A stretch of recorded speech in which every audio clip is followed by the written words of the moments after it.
A les ciutats viuen molts animals, alguns els veiem i d'altres no. I allà és on vivia en Philip, un ratolí vermell molt alegre i golafre.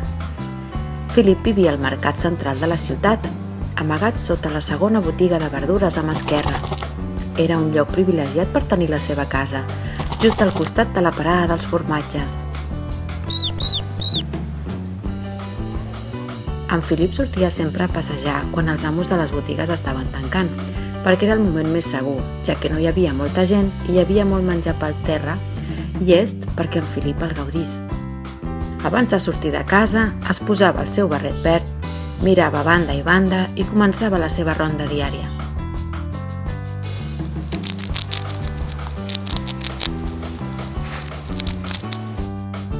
En arribar al lloc del peix, va saludar com sempre el seu amic el camaleó, que també vivia al mercat, però el camaleó estava molt trist avui, perquè havia perdut les seves pedres màgiques. Quina tragèdia!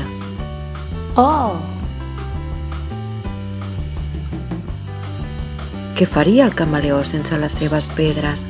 Philip, per suposat, es va oferir a ajudar-lo a trobar-les i junts van emprendre la marxa. Buscarien per tot el mercat fins trobar-les. Com que el mercat era molt gran i ells molt petits, van decidir recórrer-lo en bicicleta. Així anirien més de pressa.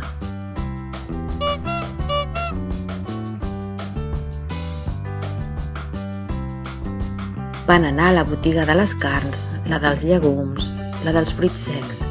Van mirar entre les caixes, a les escombraries, darrere els taulells, però no les van trobar. En el camí de tornada, Philip intentava animar el camaleó, però ell estava molt trist. Què faria sense les seves pedres màgiques?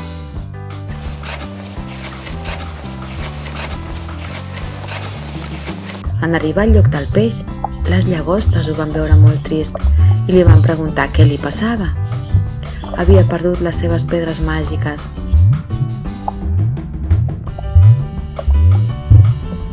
Com eren aquestes pedres? Eren 7 pedres brillants i rodones, una de cada color de l'arc de Sant Martí. No seran aquestes les pedres? Sí! Estaven dins de la piscina de les llagostes. El peixater les havia trobat i va pensar que quedarien molt bé a la peixera de les llagostes. Les llagostes van treure les 7 pedres del fons. La vermella i el camaleó es va tornar vermell. La groga i el camaleó es va tornar groc. La taronja i el camaleó es va tornar taronja. La verda i el camaleó es va tornar verd.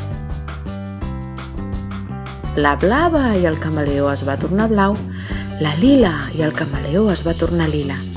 La rosa i el camaleó es va tornar rosa.